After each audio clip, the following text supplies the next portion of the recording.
A lot of people, when I lived in Taos, New Mexico, here's a term that would commonly be used: the poor man's adrenochrome. You're going to find that the cattle mutilations, they'll have some portion of the face gone, and which would be exactly where you would need to get to if you wanted to get the emotional gland out of that animal. So just like in China, they'll cook puppy dogs and they'll cook kitty cats, little kitty cats, and they'll boil them alive because it will put the adrenaline in the blood of the animal, and this is a savory dish that's well known if you're in China. Well, back here, same thing. It happens substantially as part of the face of the cow, and commonly the sexual organs, and it often happens at the poorer ranches. So is this really aliens that are coming to get it, and they just favor a ranch with easier to crawl through fences? Or do you have people out there that are killing cows to have some poor man's adrenochrome? I don't know the answer to that. Maybe it's a mixture of both.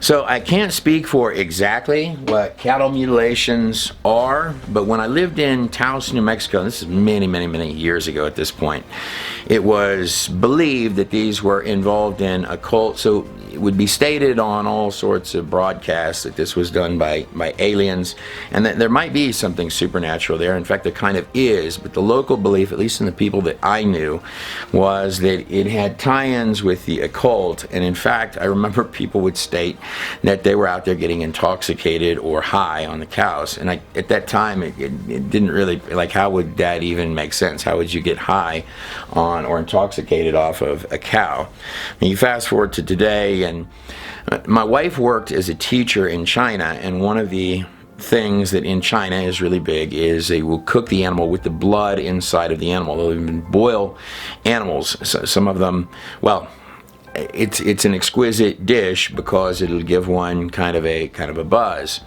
And it was my wife that actually coined the term, the poor man's adrenochrome, in combination with cattle mutilations. This short presentation is just on a few things that I found interesting when we visited Roswell, New Mexico. So these are one of the little shops in Roswell. So you got the alien pants, brief insanity. And but I actually found this kind of interesting. So, and I remember on it might have been like a Stephen Colbert show. He kept stating this. He kept using this here. My butthole is, but there's a lot of little hats and symbols and stickers. Ask me, it's obviously a play on getting probed from the rear, but a sexual connotation to the things. So something about probing, or even with the animals, it would be the sexual parts removed. Whoever's doing it, whether it's an occult thing doing it to the animals, or whether it's, something, or a mixture of both. But I just found that, ask me about my butthole in Roswell, New Mexico. So why do the aliens have an interest in people's rear ends? This is a very large mural on the back of a building in Roswell, and I sort of felt like it told its own story, really. Now I want to take you over and look just at this mural and the kind of things. New Mexico probably is more well known than any other state for occult, witchy. It's the land of enchantment, and by enchantment they mean enchantments, just like you would mean if you were a witch or a Wiccan or an occultist or anything like that. Land of witchy stuff. And a little witchy stuff is just as equal to a lot of witchy stuff. Let me look at this mural back here. So we have our alien. Look at the symbols in the eyes of the alien. So, and by the way, and I'm not stating these are swastikas, but but I'd like to mention I'd just like to look at the eyes a second. You have the weird alien-looking, maybe Hebrew or Sumerian, Akkadian-looking writing in there. That's what it's meant to be. So, which also ties you in to ancient occult practices. But even the swastika, the Nazis used, and Nazis are always affiliated with the occult and aliens, even in video games and movies. In Indiana Jones journeys, there's a connection between the Nazis and communism, Marxism, and the alien supernatural and the occult and the darkness of the occult. They always go hand in hand, always, in all of the presentations. Here's our alien guy. I want to move over this direction. We've got our spaceship. Now here we've got our spaceman in his interdimensional bubble. He's going to come through. He's stepping forth from another dimension is what he's doing. And notice he's coming forth from the triangle. And the triangle has a purplish color around it. Now, the symbol back here that's on the spaceship, that would be called the Zia. That's actually the symbol that you'll find on the New Mexico flag. And I really enjoyed living in New Mexico.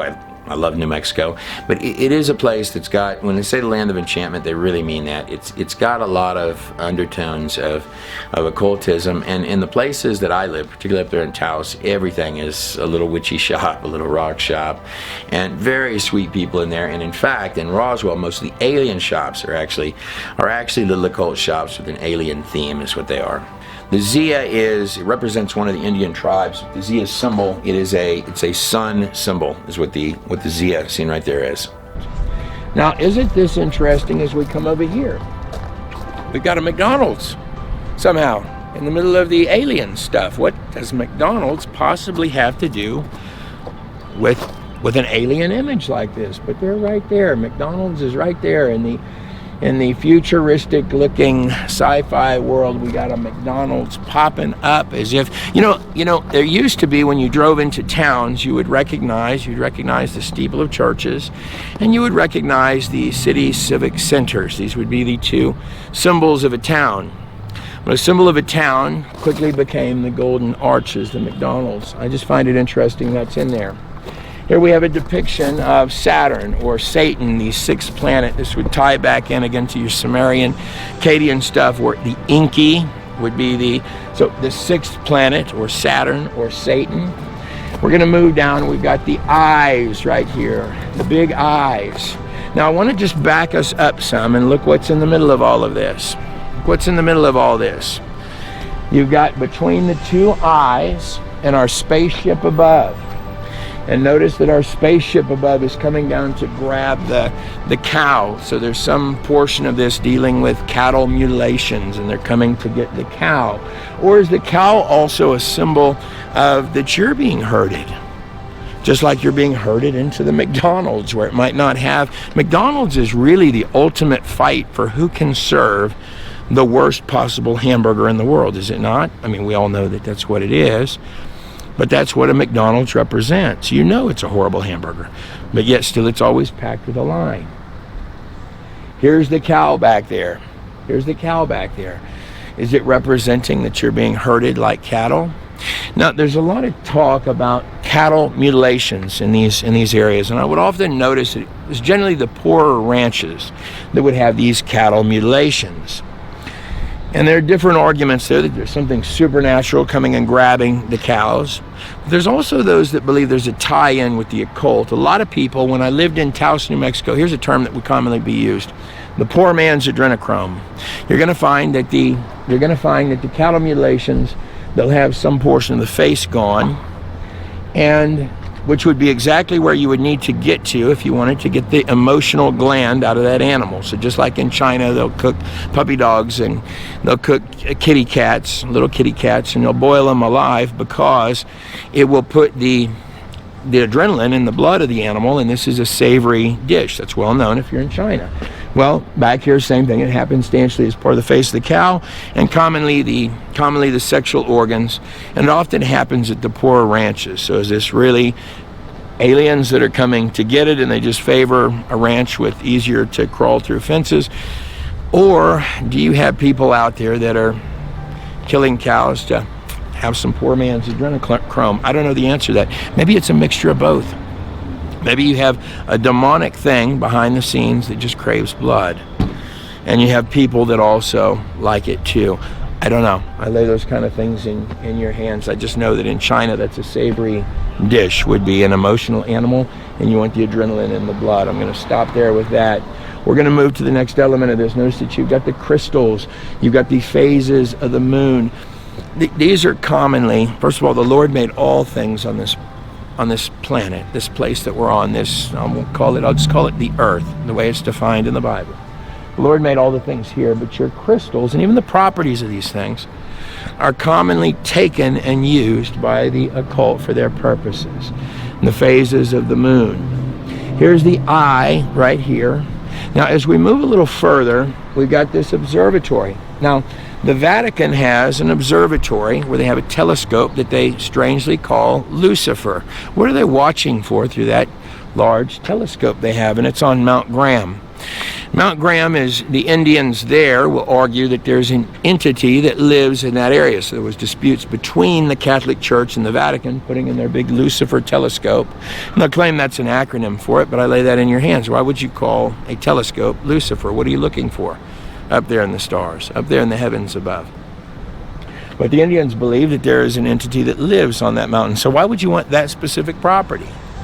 That specific property where the Indians believe there's already something supernatural living there.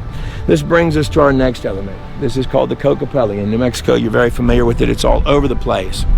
Cocopelli is playing his flute, just like in Peter Pan, or the Pied Piper. The Pied Piper is going to tie all the way back to Pan, or to Enkidu, the story of Gilgamesh and Enkidu. In the Pied Piper story, the Pied Piper comes in, and what does the Pied Piper do? He plays his flute. He uses his music. Satan is often known as a great musician. He loves using music and entertainment, amusement. Amusement. To muse is to cause someone to think or consider. To amuse is to cause them not to think. And in the tune of the Pied Piper, who is it that leaves from the town? The Pied Piper takes away all of the little children from the town. It's actually a pretty sick story, what the Pied Piper did in the story. But yet the Pied Piper, with all his magical, mysterious, hypnotic symbols here, is going to Pied Piper you away to the abyss. The above, up there, the waters of the abyss. The waters of the abyss is commonly, this is where the aliens are said to come from, right? They just appear and disappear right out of thin air, the abyss. And the Pied Piper, he took the children. So Pied Piper wanted the children, and he took them and drowned them in the waters. And then right over here we have our love symbol. Our love symbol done in graffiti. Graffiti is always a symbol of the devaluement of an area. When you begin to see graffiti on anything, so if you saw graffiti in your area, you know the neighborhood is going downhill. It's going downhill. But yet it's stating something abstract. It's like the reverse of reality. It's saying, hey, love me, but I'm spray painting your building. Love me. It's a symbol of a devaluement of an area, but stating, hey, just love it anyway, is what it actually is encompassing. And the peace symbol down here, the peace symbol is actually, it's a circle, just like you might have Yoda and the magical Yoda or little demon appear in a circle, little wisdom character. And inside of it is just the exact same thing that the aliens, all the way down there at the end, they don't attack any other religion, only Christianity. So to have love, you're going to devalue the area with your graffiti. And in the circle, you've got your upside down and broken cross. So for it to get love, for it to have love, love would equal an upside down cross that's been broken. You definitely can't do aliens without doing Yoda. Yoda's actually a character that comes from Manly P. Hall and a witch or a sorcerer called Elias Levy. It's where the character of Yoda likely originally stems from. Even the drawings of Yoda from those old Masonic books is, well, it's identical to the Yoda today. This is an actual being that could be summoned by the witch Elias Levy. We're at the alien gift shop, and of course you see Yodas everywhere. Yoda is so Manly P. Hall in his writings, he would write about the practices of the witch Elias Levy.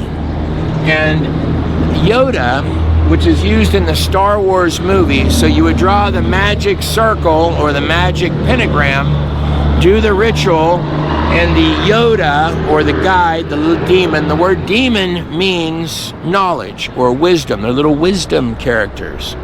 And the Yoda would appear, so mainly these actually come from what some would consider Freemasonic rituals, occult rituals. They're just satanic rituals is what they, straight up what they are, going back to Egypt and Babylon.